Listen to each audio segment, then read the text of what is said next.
Cabinet की meeting थे और उसमें कुछ अहम फैसले हुए हैं। उलामा साहब और अहमद खालिद साहब के खासकर जो है चूँकि हमारे सीनियर डायरेक्टर्स हैं, ये आपको डिटेल बताएंगे।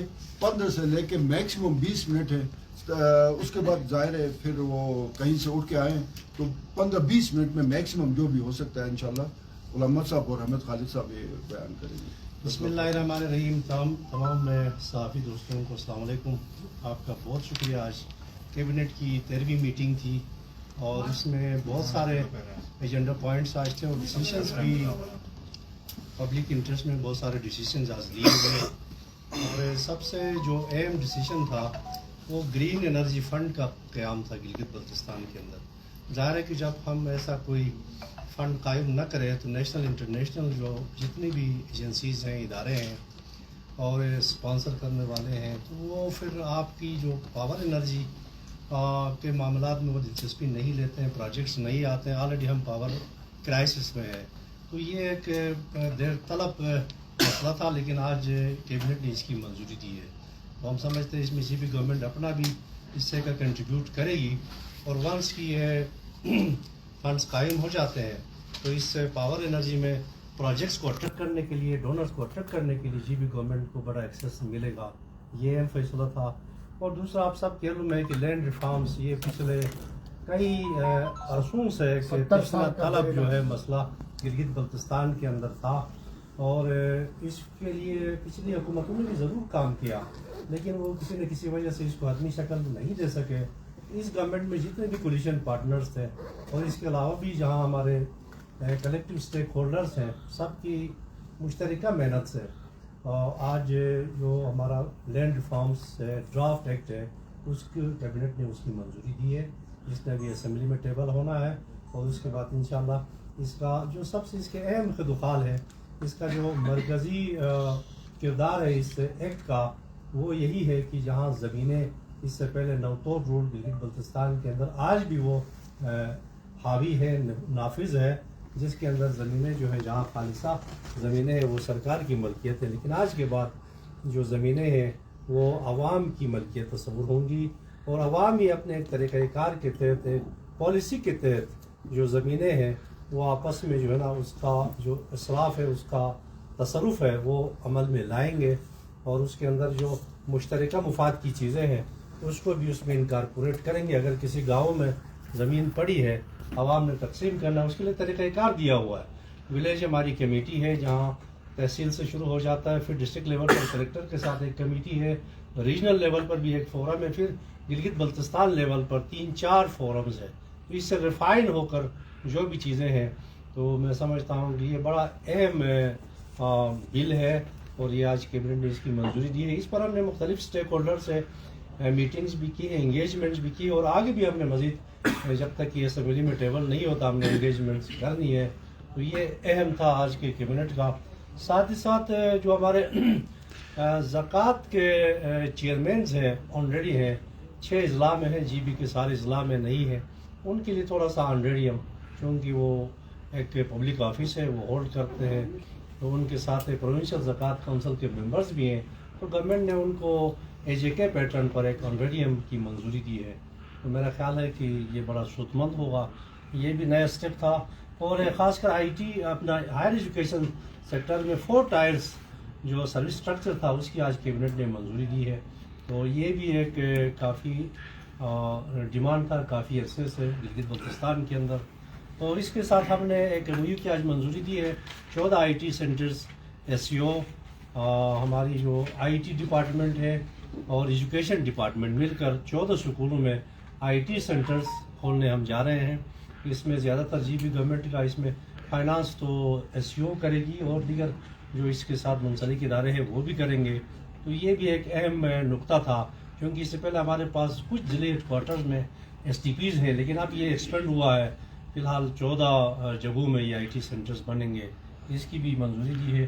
फिर हमारे पास एजुकेशन डिपार्टमेंट में मेडिकल ग्राउंड पर पोस्टिंग ट्रांसफ़र का कोई ख़ास पॉलिसी वजह नहीं था, जिसकी वजह से ऐसा हुआ कि देहातों से सारे लोग शहरों में आ गए, माइग्रेट कर गए, देहात में स्कूलें खाली हो गई, शहर के स्कूल भर गए।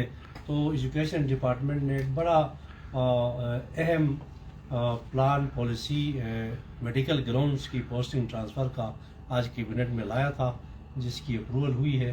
تو اس سے اس ڈپارٹمنٹ میں بڑی بہتری آ جائے گی. اور ایک اور ساتھ ہی SMC اسکول مینجمنٹ کمیٹی ضرور ہمارے اسکولوں میں قائم ہے، لیکن کوئی مؤثر پالیسی نہ ہونے کی وجہ سے اتنے فعال نہ تھے. اس کی بھی آج کیبنٹ نے منظوری دی ہے کہ جہاں ہمارے اسکولز ہیں پرائمری، مڈل، ہائر سیکنڈری، وہاں اسکول مینجمنٹ کمیٹی میں والدین ہوں گے، اسکول کے اسٹاف بھی ہوں گے، وہ سارے مل کر اس کو دیکھ لیں گے اور اسکول کی مینجمنٹ کو. تو یہ بھی اہم چیز تھا. پھر ایک اور چونکہ ہمارے پنجاب لینڈ جو ریکارڈ اتھارٹی ہے اس نے کمپیوٹرائز لینڈ ریکارڈ کیا ہے، تو یہ ہم ان کو ہائر کرنے جا رہے ہیں. اس کی بھی آج کیبنٹ نے منظوری دی ہے. یہ بہت ضروری تھا. ہمارے پاس کوئی کمپیوٹرائز ہمارے پاس کوئی سسٹم نہیں ہے. ہم اب تک مینول سسٹم پر چل رہے ہیں، جس کی وجہ سے لوگوں میں کنفلکٹ ڈیولپ ہوتا ہے، کیسز ہوتے ہیں، لوگ آپس میں جھگڑتے رہتے ہیں. اور ساتھ ہی کیونکہ ریکروٹمنٹ پالیسی گلگت بلتستان کی یہ بھی ایویٹڈ تھی، اس کی بھی آج کابینہ نے منظوری دی ہے. اور اس میں ریکروٹمنٹ پالیسی میں 1 سے 5-6 سکیل تک یہ ضلع لیول میں اس میں DRC ہوگی، اور 6 سے لے کر 15 سکیل تک یہ جو ہمارے پاس ہے ETC HEC جو ہماری ٹیسٹنگ ایجنسی ہے، اس کو 2 سال کے لیے انگیج کیا ہے. اس کے ساتھ ایگریمنٹ ہوگا تو ٹیسٹنگ ایجنسی جو ہے کنڈکٹ کرے گی، ٹیسٹنگ چوز کرے گی. اور جہاں تک کووڈ کے بعد جو ایج کا ایشو آ رہا تھا، چونکہ آپ نے دیکھا پچھلے 3-4 سالوں میں کہیں کیسز کورٹ میں ہے اور کہیں ایڈورٹیزمنٹ نہیں ہو رہی ہے، ریکروٹمنٹ نہیں ہو رہی تھی، تو ہم نے 1 سال کے لیے ایج ریلیکسیشن دیا ہے. 35 سے اس کو 40 کر دیا ہے اگلے 1 سال کے لیے. یہ 1 ٹائم ہوگا اور وجوہات جو ہم نے آپ کو بتایا انہی کے لیے ہوگا. اور اس کے ساتھ ہی یہ جو ہمارے پاس جو لا آفیسرز ہیں گلگت بلتستان کے اندر، ڈسٹرکٹ اٹارنیز ہیں، ڈپٹی PPPs ہیں، مختلف ہیں، ان کا کوئی نان پریکٹسنگ الاؤنس ان کے پاس نہیں تھا، جبکہ 4 صوبوں میں ہے، کشمیر میں ہے. آج GB گورنمنٹ نے اس کی بھی منظوری دی ہے. اور ساتھ ہی ساتھ یہ جو فیالونگ جو ہے منصوبہ ہے، جہاں بلتستان کی کمیونٹی اپنی مدد آپ کے تحت کر رہی ہے، وہاں چیف منسٹر صاحب نے لاسٹ ٹائم کمٹ کیا تھا کہ 15 کروڑ روپے GB گورنمنٹ کا کنٹریبیوشن ہوگا. تو آج کیبنٹ نے اس کی منظوری دی ہے کہ یہ GB گورنمنٹ کی طرف سے کنٹریبیوشن ہوگا. کمیونٹی اور ڈپارٹمنٹ مل کر اس کا ایکسپینڈیچر کریں گے.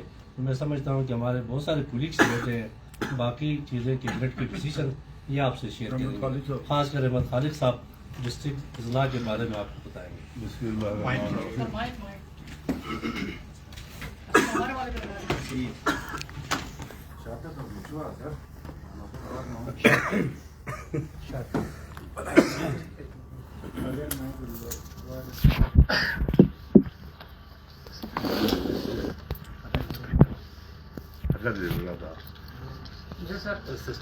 بسم اللہ الرحمن الرحیم. آج کیبنٹ کے ایجنڈے میں کوئی 30-32 اوقاتی ایجنڈا تھا. ان میں سے 1-2 کے اوپر کمیٹی بنایا گیا ہے، کمیٹیاں، اور اس کے علاوہ سب کی سب جو ہے جتنے بھی ایجنڈا تھا وہ سب اپروو ہو چکے ہیں. تو اس میں ہمارے دارل اور ٹانگیر، رامدو اور یاسین، گوبس یاسین، یہ 4 ضلعوں کا حفیظ الرحمان صاحب نے ہم نے پیریڈ میں نوٹیفکیشن کیا تھا ان ضلعوں کا. اور فردر انتظامی طور پہ سیٹ اپ جو ہے ان کا ابھی تک نہیں ہو سکا تھا. تو آج کیبنٹ نے یہ ڈیسیجن دیا، فیصلہ کیا کہ اسی مہینے کے اندر DC SP ان ضلعوں میں تعینات ہوں گے، اور باقی جو ان ضلعوں کے مستقبل کے لیے جو بجٹ انوال ہوتا ہے اس کے لیے سمری کیبنٹ کی اپروول کے حوالے سے سمری جائے گی، اور سمری جو ہے وفاقی حکومت اپروو کرے گی. تو انشاءاللہ یہ ضلع اس مہینے کے اندر جو ہے وہ DC SP تعینات ہوں گے اور ضلع فنکشنل ہونا شروع ہو جائیں گے انشاءاللہ. دوسرا یہ جو لگات والا لا منسٹر صاحب نے ڈسکس کیا، لیکن اس میں صرف خیبر پختونخوا والا ہمارا جو ایجنٹ نہیں اپنایا، بلکہ اضافی بھی اس کے اندر کچھ کیا کہ گاڑی چیئرمینوں کو اس سے پہلے گاڑی ملتا تھا، ابھی گاڑی کی جگہ میں ہر دن کی 2000 روپے ملیں گے. تو مہینے میں 60,000 روپے ان کو ملیں گے، اور 250 لیٹر جو ہے فیول بھی ملے گا ان کو، 250 لیٹر فیول بھی ملے گا. اور باقی کونسلروں کے لیے 10,000 रुपए जो है पर मंथ तनख्वाह मिलेगा। तो ये मसला भी किसी हद तक हल हो चुका है ज़राअत कौंसल के मेंबरान और चेयरमैनों का। और उसके अलावा ये जो एजुकेशन पॉलिसी जो अप्रूव हो गई कैबिनेट से, उसके अंदर सिर्फ एजुकेशन के लिए नहीं हुआ, ऑल डिपार्टमेंट के लिए हुआ। ये जो मेडिकल ग्राउंड पे जिनकी ट्रांसफरी होते हैं वो ऑल डिपार्टमेंट के लिए होगा, ऑल डिपार्टमेंट फॉलो करेंगे। तो बाकी जो कुछ चीज़ें रह गए तो हमारे दाएं बाएं जो हमारे डिस्ट्रिक्ट पे कमेंट सर मैं करना चाहता हूँ। ये जो इजला बने हैं, जरूरत नहीं है इनकी, ये जो इजला बने हैं 4 इजला, ये दीरना मुतालबत है इन 4 इलाकों का। गुप्स, यासीन है, रोंदू है, दारेल और तांगिर है। ये वहाँ के लोगों का दीरना मुतालबत है और वज़ीर आला गिलगित बल्तिस्तान हाजी गुलबर खान साहब ने और उसकी पूरी टीम जो यहाँ बैठे हैं, रहमत खालिक साहब, गुलाम मोहम्मद साहब, सबकी एफर्ट्स से ये 4 ज़िले बाकायदा आज फंक्शनल हुए। माजी में एक नोटिफिकेशन ज़रूर हुई थी और उस दौर में भी हम विटनेस थे उसमें, लेकिन उस पर किसी भी नुक्ते पे आज तक इम्प्लीमेंटेशन नहीं हुई थी। एक रास्ता बनाया गया था लेकिन उस पर अमल दरामद नहीं हुआ था, क्योंकि ये इजला इतना ज़रूरी थे कि गिलगित बल्तिस्तान की आबादी के हिसाब से यूनिट्स बनाएंगे तो हम ज़्यादा मुश्किल। एक फार फ्लंग इलाका है, 72,000 स्क्वायर मील इलाका है। यहाँ के लोगों को बुनियादी सहूलियात देने के लिए छोटे छोटे यूनिट्स यहाँ की आबादी की बजाय यहाँ के एरिया की के बाद ये 4 इजला आज कैबिनेट से फंक्शनल की मंजूरी दी है और चंद दिन बाद इंशाल्लाह इन 4 इजला में तमाम हेड ऑफ डिपार्टमेंट जाएंगे। DCSP के साथ साथ जितने भी महकमे हैं सबके हेड्स वहाँ पे जाएंगे और यहाँ पे काम शुरू होगा। और इन 4 इजला में रहने वाले लोगों की जो बुनियादी सहूलियात हैं उनको वो सहूलियात उनकी दहलीज पर मिलेंगी। Thank you. मेरे ख्याल में अगर सवाल ही कम सर क्वेश्चन मुख्तसर करेंगे। पहली चीज तो सर ये सर कुछ जो लास्ट काबीना इजलास था उसके अंदर भी बहुत सारी जगहों पे सर जमीन देने की बातें जो हो गई थी, खुंजराब में FW को दे रहे, उधर उधर भी डिमांड्स थी, वो आज के इजलास के लिए आप लोगों ने रख दिया था, क्या वो मंजूर हो गए या नहीं हो गए? देखिए इसमें ऐसा है कि FW के लिए NLC के लिए नहीं, बल्कि खुंजराब में चूँकि पास हो ये गवर्नमेंट ऑफ पाकिस्तान और चाइना के दरमियान ये अंडरस्टैंडिंग हुई है कि इस रास्ते को साल भर जो है इसको बरकरार रखा जाएगा। इसके लिए ज़रूरी है कि वहाँ हैवी मशीनरी वहाँ इसकी प्लेसमेंट हो। तो इसके लिए हम बजाय NLC या FW के वहाँ की जो कम्युनिटी है उनके साथ मिलकर हम NHA को जो है ना उनकी छोटी सी रिक्वायरमेंट है वो हम NHA को दे देंगे और वो भी लीज पर दे देंगे, रेंट पर दे देंगे। हम कोई उनको अलॉट नहीं करेंगे, उनको कोई और किस्म की ट्रांसफर नहीं करेंगे। सर ये 20 कनाल का आपने सुना है, आप छोटी सी बात कह रहे हैं, 5 कनाल ये जो एज रिलैक्सेशन ये कब से शुरू होगा, कब तक, कितने साल के लिए? 1 साल। कब से शुरू? 1 साल।